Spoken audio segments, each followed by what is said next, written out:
En el crudo invierno de 1947, en lo profundo de las frías y escarpadas colinas rurales de Kentucky, un inspector de salud del condado abrió la puerta de una cabaña en ruinas que lo perseguiría hasta el día de su muerte. Lo que encontró dentro no era la miseria común de la pobreza ni el abandono previsible de una familia aislada, sino algo mucho más grotesco, algo que desafiaba tanto la moralidad como las leyes de la naturaleza. 3 generaciones de la misma sangre viviendo bajo las vigas hundidas de una choza de una sola habitación, con un árbol genealógico retorcido, hasta convertirse en un nudo imposible. Hermanos habían tomado a sus propias hermanas como esposas, primos habían engendrado hijos con otros primos, y en el centro de aquella pesadilla estaban Martha y Sarah Whitlock, 2 hermanas que sellaron un pacto secreto para compartir al mismo hombre, condenando a sus hijos a formar parte del linaje más dañado genéticamente jamás documentado en aquel condado. El informe del inspector, cargado de detalles horripilantes, fue sellado en los archivos judiciales durante más de 70 años, por temor a que el escándalo manchara al condado para siempre. Pero la muerte acabó desenterrando los secretos. Expedientes médicos reales, certificados de nacimiento autenticados y escalofriantes registros de defunción, revelaron una historia de endogamia deliberada, pactos familiares ocultos, y niños nacidos en una pesadilla de deformidad y sufrimiento, que nunca pidieron. Esto no es folclore de los Apalaches ni relatos de fantasmas contados al calor del fuego. Es una historia documentada de lo que ocurre cuando los seres humanos desafían la moral convencional y fuerzan a las líneas de sangre a colapsar sobre sí mismas hasta que la vida comienza a marchitarse. Aún hoy, el apellido Whitlock persiste como una maldición en ese condado, aunque los habitantes prefieren no mencionarlo. Los viejos caminos mineros exhiben casas abandonadas y chimeneas derrumbadas, esqueletos de hogares donde los descendientes vivieron en vergüenza, mientras los registros judiciales cuentan la historia con fría claridad. La de Martha y Sarah Whitlock, 2 hermanas que compartieron incluso al padre de sus hijos, y, al hacerlo, provocaron una catástrofe genética tan extrema que sigue siendo estudiada por profesionales médicos como uno de los ejemplos más oscuros de endogamia generacional en la historia de Estados Unidos. Martha Whitlock tenía solo 19 años cuando, en la primavera de 1923, se presentó ante vecinos y parientes para casarse con Thomas Hadley, una unión que, a simple vista, parecía ser nada más que un matrimonio típico de los Apalaches. En la región minera del este de Kentucky, aquellos comienzos eran comunes. 2 jóvenes, esperanzados y decididos, dispuestos a formar una familia en un lugar donde la supervivencia ya era una lucha diaria. Sin embargo, detrás de la discreta sonrisa de Martha, se ocultaba un secreto tan pesado que marcaría no solo su vida, sino las 3 décadas siguientes de la trágica historia de su familia. Mucho antes de caminar hacia el altar, había jurado un voto a su hermana menor, Sarah. Ella, con apenas 17 años, soltera y profundamente vulnerable, estaba consumida por el terror de quedarse sola. Cartas familiares descubiertas décadas después revelan la magnitud de aquel miedo. Tras la muerte de sus padres en un brutal accidente minero, las hermanas se habían aferrado la una a la otra en un aislamiento que desarrolló un vínculo tan intenso que desdibujó los límites del amor, la lealtad y la desesperación. Cuando Martha anunció su compromiso con Thomas, Sarah cayó en la histeria, amenazando con quitarse la vida si era abandonada. Ante la insoportable elección entre su amor y la supervivencia de su hermana, Martha tomó una decisión fatal que condenaría a su linaje a la infamia.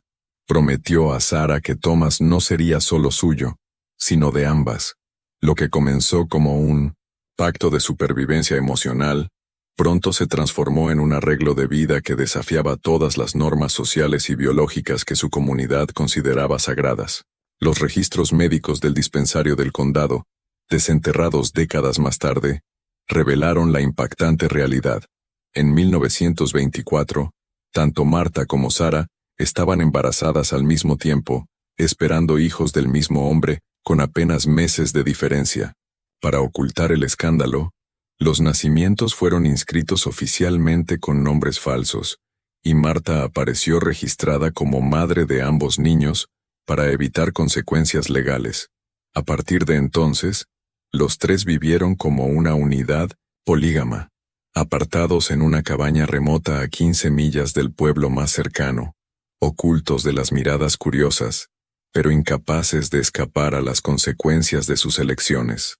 Lo que ni las hermanas ni sus aislados vecinos de los Apalaches comprendieron fue que, al convertir a Thomas Hadley en el esposo compartido de dos hermanas, estaban cimentando las bases de un desastre genético, una cadena de herencias e incestos, tan severa que se extendería a través de generaciones, dejando tras de sí un legado de tragedia, deformidad y una infamia médica que los doctores modernos aún estudian hoy. Thomas Hadley no era un desconocido cualquiera con el que Marta había tropezado para casarse. En realidad, era un primo lejano, unido a ambas hermanas por el mismo par de bisabuelos. Este detalle, fácilmente pasado por alto por los forasteros, significaba que los hijos nacidos de aquellas uniones prohibidas no eran simplemente medio hermanos, sino descendientes frágiles de múltiples generaciones de matrimonios consanguíneos, que ya habían debilitado la sangre y erosionado la diversidad genética. Lo que comenzó como un desesperado intento de una familia por mantenerse unida, se transformó en un experimento de 30 años de colapso genético humano, un caso de degradación que la medicina moderna todavía lucha por comprender. Para 30, el hogar Hadley Whitlock ya contaba con 8 hijos, 4 registrados bajo el nombre de Marta y 4 bajo el de Sarah, aunque todos llevaban el ADN de Thomas. Para los niños no existía una distinción clara.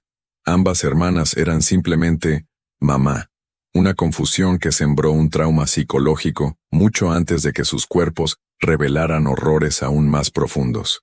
Las primeras señales de lo que la endogamia había desatado surgieron cuando el hijo mayor, James, cumplió 12 años. Su cuerpo lo traicionaba de formas que ningún niño debería sufrir. Violentas convulsiones lo atacaban sin previo aviso, desconcertando a los médicos locales que carecían de conocimientos para comprender lo que presenciaban. Su columna se torció grotescamente hasta formar un arco permanente, y su crecimiento quedó tan atrofiado que, a los 16 años, parecía no mayor que un niño de 10. Estas extrañas y debilitantes condiciones no fueron anomalías aisladas. Las investigaciones modernas y los registros hospitalarios obtenidos a través de solicitudes de la Ley de Libertad de Información revelan que James padecía un conjunto de trastornos genéticos, espina bífida, escoliosis severa y una rara forma de epilepsia que se observa casi exclusivamente en poblaciones atrapadas en ciclos extremos de endogamia. Y James no estaba solo. Su media hermana Mary, nacida de Sarah apenas unos meses después que él, reflejaba sus síntomas, aunque en su caso la progresión era aún más aterradora. En la adolescencia sus convulsiones eran constantes, sus huesos, tan frágiles que se fracturaban con caídas menores, y su mente se nublaba en una neblina neurológica que le arrebataba el habla durante largos periodos. Juntos, sus cuerpos contaban la historia que la comunidad se negaba a pronunciar en voz alta. El linaje Whitlock Hadley se estaba derrumbando bajo el peso de su propia sangre torcida. La llegada de Mary al mundo estuvo marcada por la tragedia desde el instante en que tomó su primer aliento. Los médicos pensaron al principio que padecía un simple labio leporino, pero un examen más minucioso reveló una verdad mucho más devastadora. Toda su estructura facial se había malformado en el útero. Sus ojos estaban anormalmente separados, su cráneo era asimétrico y deformado, y nació completamente sorda, privada del sonido antes siquiera de conocerlo. Los registros de la iglesia local, aún conservados, muestran que su aspecto era considerado tan aterrador que incluso los vecinos más compasivos se negaban a mirarla por mucho tiempo. Para evitar la humillación y el chisme, los Whitlock la mantuvieron oculta en la cabaña familiar, confinada a una existencia en las sombras, rara vez expuesta a la luz del día, criada en secreto como un recordatorio viviente de pecados que nadie se atrevía a nombrar. Pero la historia de Mary no fue única. Formaba parte de un patrón devastador. Cada nuevo nacimiento en el hogar Hadley Whitlock traía horrores adicionales. Niños con espinas retorcidas, extremidades malformadas y mentes atrapadas en retrasos del desarrollo tan graves que jamás podrían vivir de manera independiente. Para 1935, 6 de los 8 hijos mostraban signos inconfundibles de un daño genético catastrófico. 2 de ellos no sobrevivieron a la infancia. Sus certificados de defunción se limitaron a consignar incapacidad para prosperar, aunque los análisis médicos modernos sugieren algo más oscuro: fallos multiorgánicos y colapsos sistémicos, cuerpos demasiado quebrados para sostener la vida, víctimas de un linaje enredado hasta la asfixia. Estas tragedias comenzaron a desmoronar a Thomas Hadley. El antiguo jefe de la familia se hundió en la bebida, desvelado por noches de delirantes confesiones sobre acabar con la estirpe por completo, como si quisiera borrar las consecuencias de decisiones irreversibles. Pero Marta y Sara se aferraron obstinadamente a otra explicación. Se negaban a aceptar que la culpa residía en ellas mismas, y preferían culpar a maldiciones, a la mala suerte o a la ira de Dios por pecados ajenos. Convencidas de que espíritus malignos o castigos divinos estaban en juego, nunca comprendieron que ellas mismas habían inscrito la maldición en los huesos de sus hijos. Y entonces, en 1940, ocurrió lo impensable, un acto tan grotesco que parecía burlarse de la propia humanidad. James, el hijo mayor cuyo cuerpo deformado y salud quebrantada lo señalaban como uno de los más dañados, engendró un hijo con su media hermana Mary, la niña sorda y de rostro malformado. El embarazo fue brutal, casi le costó la vida a Mary, y el infante que nació estremeció incluso al personal médico más endurecido. Llegó al mundo sin pulmones completamente formados, con órganos dispersos en lugares incorrectos, y un cerebro tan deformado que jamás alcanzó la conciencia. Contra toda probabilidad, sobrevivió 3 meses, 3 meses agónicos en los que osciló entre la vida y la muerte, antes de apagarse para siempre. Su breve y torturada existencia se convirtió en el testimonio definitivo de lo que ocurre cuando las líneas de sangre colapsan sobre sí mismas, creando un legado de horror que ninguna comunidad podía atreverse a reconocer en voz alta.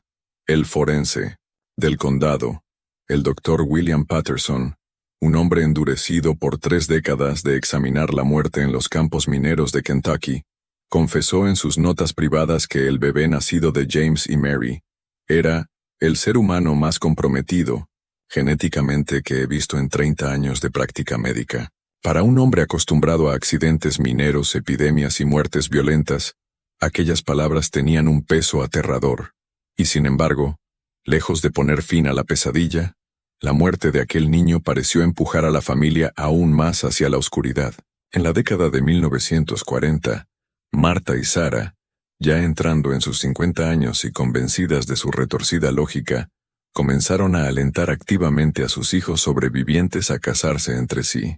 Cartas y fragmentos de testimonios sugieren que las hermanas creían que purificar el linaje manteniéndolo cerrado borraría con el tiempo los defectos. No comprendían que estaban alimentando el mismo fuego que las consumía, concentrando generaciones de genes recesivos ocultos hasta que el daño alcanzó niveles que los médicos luego describirían como letales. Para 1942, el complejo Hadley Whitlock había recibido 3 nuevos hijos en el mundo, ninguno fruto de uniones externas, sino de relaciones entre medio hermanos y primos hermanos. Aquellos descendientes de tercera generación se convirtieron en algo sin precedentes en la historia médica estadounidense, con condiciones tan extremas que los médicos apenas podían clasificarlas. Llevaban el peso acumulado de décadas de endogamia, pies zambos retorcidos, discapacidades intelectuales profundas, ceguera total en algunos casos, sordera en otros, y deformidades esqueléticas tan graves que ciertos niños no podían ni caminar, ni sentarse sin ayuda. Un niño, nacido en 1943, se convirtió en el caso más infame de todos. Cuando los médicos lo examinaron, Estaban convencidos de que las radiografías eran un error o pertenecían a un cadáver. Sus órganos internos eran un rompecabezas grotesco. El corazón, el hígado y los riñones estaban descolocados dentro del pecho y el abdomen, dispuestos de formas incompatibles con la vida. Y aún así, el niño vivió.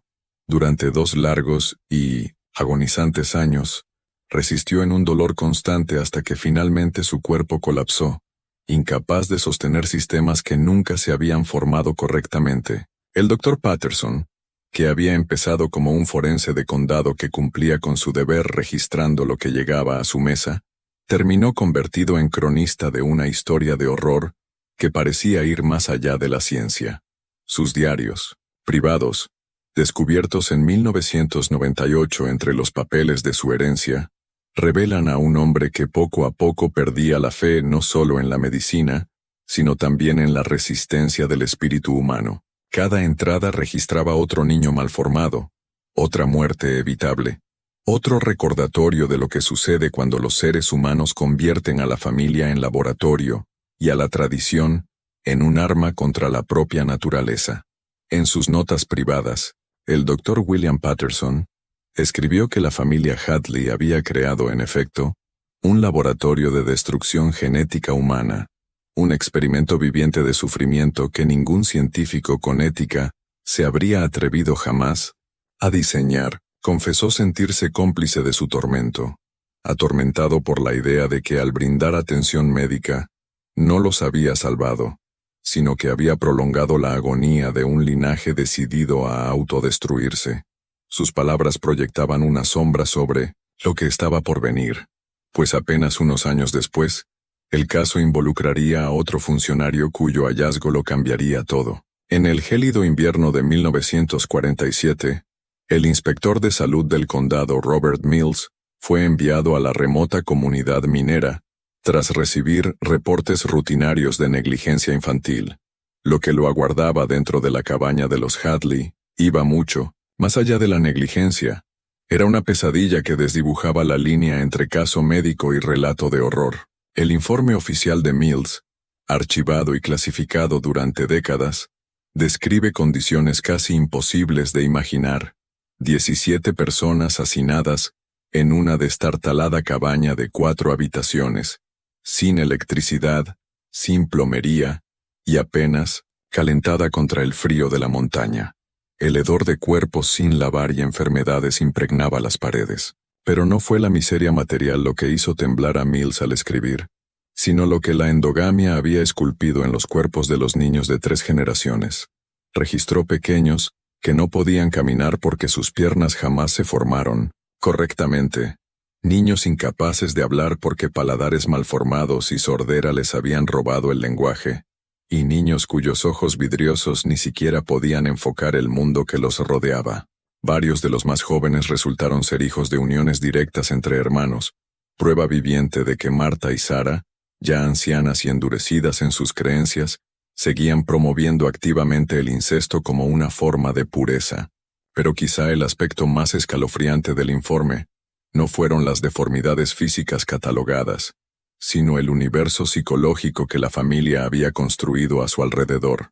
Mills escribió que los Hadley habían desarrollado una teología interna, una lógica torcida que otorgaba un sentido sagrado a su sufrimiento. Interpretaron sus anormalidades genéticas no como maldiciones, sino como señales de favor divino, prueba de que habían sido apartados para un propósito superior que exigía aislamiento de los forasteros.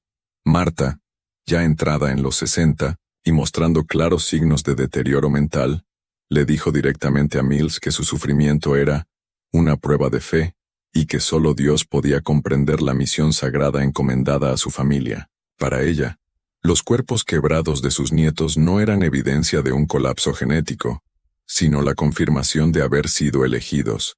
Para Mills, que esperaba documentar un simple caso de negligencia, la revelación fue espantosa. La familia Whitlock Hadley no solo había destruido sus cuerpos, sino que también había construido un sistema de creencias destinado a garantizar que la destrucción continuara, generación tras generación. Las notas oficiales de Robert Mills Describen conversaciones que revelaban a una familia tan profundamente desprendida de la realidad que ya no podían reconocer la relación entre causa y efecto. Los adultos eran incapaces de comprender que sus propias decisiones habían generado la agonía grabada en los cuerpos de sus hijos. En lugar de aceptar esa verdad, elaboraban explicaciones fantasiosas culpando al agua contaminada, a espíritus malignos, a conspiraciones gubernamentales susurradas, cualquier cosa menos la verdad evidente, que décadas de incesto y endogamia habían envenenado su propio linaje. Para los niños el aislamiento era aún más profundo. Muchos jamás habían salido de los límites de la propiedad familiar, y en su reclusión habían desarrollado una cultura totalmente insular. Hablaban en un lenguaje privado que solo ellos entendían. Inventaban rituales sociales extraños y vivían bajo reglas ajenas al mundo exterior. Para un observador, ya no se asemejaban a una típica familia de los Apalaches, sino más bien a una tribu perdida, sellada del resto de la humanidad y deslizándose hacia el colapso. Mills mismo se enfrentó a la pregunta imposible. Sabía que intervenir podría salvar algunas vidas, pero también significaba exponer la grotesca realidad de aquel linaje, una revelación que destruiría lo poco que quedaba de su frágil identidad. Su decisión, documentada en detalle, desencadenó la cadena de acontecimientos que pondría fin violentamente al experimento genético de los Hadley. En marzo de 1947, los servicios sociales estatales llegaron a la cabaña armados con el informe de Mills y con la autoridad para retirar a los niños de la custodia de sus padres. Lo que encontraron no fue obediencia pasiva, sino resistencia abierta. Marta y Sara, ancianas pero aún ferozmente defensoras de su retorcida fe, se atrincheraron dentro de la cabaña en ruinas con escopetas temblorosas en las manos. Gritaban, a través de las ventanas rotas, que los agentes del gobierno querían aniquilar al pueblo elegido por Dios, que su sufrimiento era sagrado y que los forasteros eran demonios enviados para destruirlos. Lo que siguió fue un tenso enfrentamiento de 3 días que paralizó al condado con incredulidad. Oficiales armados rodearon la cabaña mientras los vecinos, aterrados, susurraban sin atreverse a acercarse a aquella propiedad maldita. Dentro, las condiciones se deterioraban rápidamente. Los niños, ya debilitados por años de malnutrición y enfermedades genéticas, sucumbieron bajo la presión. 2 de ellos murieron antes de que terminara el asedio, no por disparos ni violencia, sino por complicaciones médicas que sus sistemas inmunitarios comprometidos no pudieron resistir. Sus muertes, silenciosas y agónicas, subrayaron la misma tragedia que el Estado había llegado a evitar. Cuando finalmente se rompió la barricada y los sobrevivientes fueron sacados, el complejo Hadley se erguía como un lúgubre escenario del colapso. La prueba de lo que ocurre cuando el secreto, la negación y la fe ciega en una falsa creencia logran imponerse sobre la moral y la biología. Los funcionarios estatales que irrumpieron en la cabaña de los Hadley en marzo de 1947 no estaban en absoluto preparados para el infierno de colapso genético que estaban a punto de enfrentar.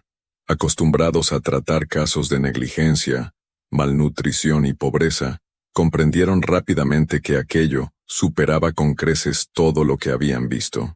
En cuestión de días, convocaron a especialistas médicos de la Universidad de Kentucky, hombres y mujeres formados en pediatría, neurología y psiquiatría, para evaluar cuáles de los niños sobrevivientes podían ser rescatados para una vida fuera del recinto familiar, y cuáles estaban irremediablemente dañados para vivir de manera independiente. Las evaluaciones, preservadas durante décadas en archivos estatales sellados, se leen hoy como un catálogo de sufrimiento humano sin parangón en la historia médica de Estados Unidos.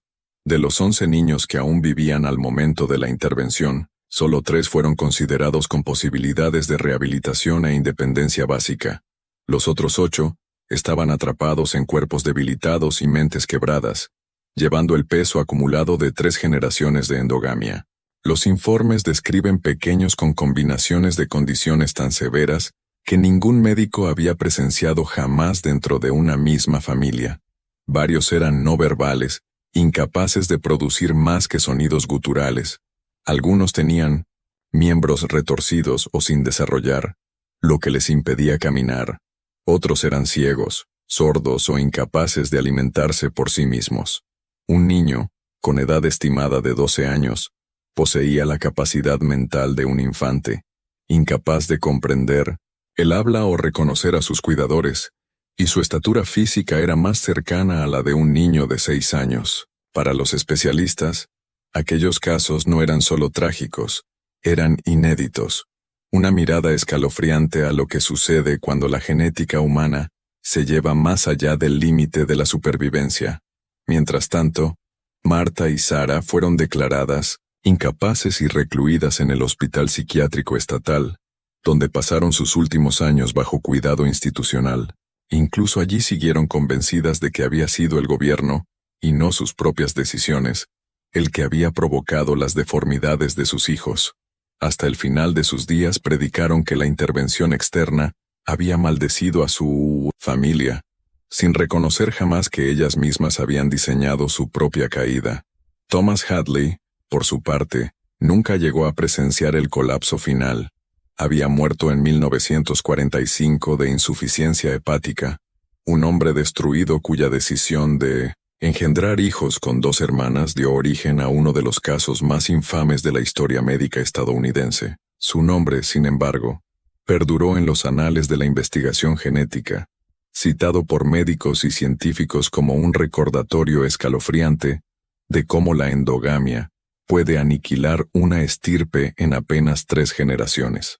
Los hijos adultos, que lograron sobrevivir con cierta independencia, fueron reubicados discretamente en distintos condados, provistos de nuevos nombres e identidades, en un intento por borrar la mancha de su origen y protegerlos del escrutinio público. Pero quizá el hallazgo más perturbador se produjo tras la disolución de la familia. Entre las pocas pertenencias de Marta, los investigadores descubrieron un conjunto de registros manuscritos, meticulosos cuadros genealógicos que detallaban qué hijos debían casarse con qué primos, qué uniones supuestamente purificarían la sangre, y cómo debían emparejarse las futuras generaciones para continuar con la llamada misión sagrada de la familia. No era el garabato desesperado de una mujer en declive, sino un plan calculado de continuidad genética que revelaba que lo que el Estado había interpretado como un trágico accidente de ignorancia era, en realidad, un programa deliberado de experimentación humana llevado a cabo bajo el disfraz de fe y lealtad familiar. Los cuadros de cría elaborados por Marta revelaban algo aún más perturbador que las condiciones ya documentadas en la cabaña Hadley. Había estado planificando emparejamientos genéticos para niños que ni siquiera habían nacido. Sus notas, manuscritas, trazaban matrimonios y uniones futuras, extendiendo su retorcido experimento a generaciones por venir, y asegurando que la estirpe se hundiera en un colapso genético aún mayor. Si los funcionarios estatales no hubieran intervenido en 1947, el sufrimiento que ya habían presenciado Robert Mills y el Dr. Patterson se habría multiplicado de manera exponencial. Pero la historia de los Hadley no terminó con el asalto a la cabaña ni con la retirada de los niños. Su sombra permaneció, persiguiendo a todos los que tuvieron contacto con aquella pesadilla genética. El Dr. William Patterson, el forense que documentó meticulosamente las deformidades y horrores médicos, abandonó su profesión tras el caso. Se mudó a California, se dedicó a la carpintería, y confesó a su familia que nunca más podría mirar un cuerpo humano con desapego clínico después de lo que había visto en las colinas de Kentucky. El caso lo quebró, borrando décadas de vocación médica en un solo y devastador episodio. Robert Mills, el inspector de salud que destapó la verdad, no corrió mejor suerte, aunque fue celebrado como el hombre que expuso uno de los secretos más oscuros de la historia de los Apalaches. Jamás pudo escapar de lo que vio dentro de aquella cabaña. Sus informes oficiales cuentan una versión, pero su vida privada mostró otra. Años de insomnio, terrores nocturnos y eventual tratamiento psiquiátrico, por lo que hoy reconocemos como trastorno de estrés postraumático. Las imágenes de niños, con extremidades torcidas, miradas vacías y cuerpos quebrados lo persiguieron hasta sus últimos días. prueba de que algunos descubrimientos cargan un peso demasiado grande para un solo hombre. Los niños sobrevivientes considerados rehabilitables por los especialistas médicos enfrentaron destinos igualmente trágicos. 2 de los 3 jamás alcanzaron la adultez. Uno murió en la adolescencia por insuficiencia renal ligada a defectos congénitos. Otro sucumbió a convulsiones incontrolables. Su frágil cuerpo incapaz de resistir el desorden inscrito en su ADN. El tercero, una niña llamada Rebecca, sobrevivió más tiempo que los demás, aunque su vida estuvo marcada por recordatorios constantes de su herencia maldita. Nacida con deformidades relativamente menores, fue puesta en hogares de acogida, recibió tratamiento médico intensivo, y contra todo pronóstico, aprendió a leer y escribir. Rebecca vivió discretamente hasta 1983, pero nunca se casó, nunca tuvo hijos, y confesó a amigos y cuidadores que vivía con el temor constante de transmitir la sangre corrompida que marcaba su apellido. Fue la última rama viable de un árbol genealógico destruido desde dentro. En las décadas siguientes, los expedientes médicos de los Hadley se convirtieron en documentos fundamentales para el estudio de la genética humana y la depresión endogámica. Aún hoy se citan en facultades de medicina, estudios de caso, e investigaciones científicas como un ejemplo escalofriante de cuán rápido puede colapsar una familia cuando el aislamiento, la ignorancia y la fe mal dirigida sustituyen a la biología, la moral y la compasión humana. El caso Hadley no es solo la historia de la caída de una familia, sino una advertencia grabada en la propia historia. En los años posteriores a la intervención estatal, el caso Hadley trascendió con creces las fronteras de la Kentucky rural. Universidades de todo el país solicitaron copias de los archivos, utilizándolos como lúcidas herramientas de enseñanza para generaciones de estudiantes de medicina que debían comprender las consecuencias catastróficas del aislamiento genético. Las muestras de ADN recolectadas durante el rescate se convirtieron en cimientos de la naciente ciencia del asesoramiento genético, moldeando protocolos que aún hoy se emplean para identificar poblaciones en riesgo, en comunidades remotas o cerradas. De este modo, la familia Hadley, rota y destruida por sus propias decisiones insulares, contribuyó inadvertidamente a un progreso médico que ha evitado que incontables otros repitan su destino. Sin embargo, quizá el legado más perturbador de los Hadley tiene menos que ver con la ciencia y más con lo que su historia revela sobre la naturaleza humana. Martha y Sarah Whitlock no fueron monstruos en el sentido convencional. No estaban motivadas por la crueldad ni por la maldad, sino por el miedo. Miedo a la soledad, miedo al abandono, miedo a un mundo que no podían controlar. Ignorantes, aisladas y unidas por la tragedia, las hermanas se aferraron a la única estructura que conocían, creyendo que al mantener cerrada a la familia, la estaban protegiendo. En realidad, su pacto se convirtió en una sentencia de muerte para 3 generaciones de niños que jamás tuvieron elección. Las ruinas de su mundo todavía permanecen en silencio. Hoy, la cabaña donde alguna vez vivieron los Hadley ha sido reclamada por la naturaleza de Kentucky. El techo ha desaparecido, las paredes se han derrumbado, pero las piedras de los cimientos siguen allí, medio ocultas entre enredaderas y maleza.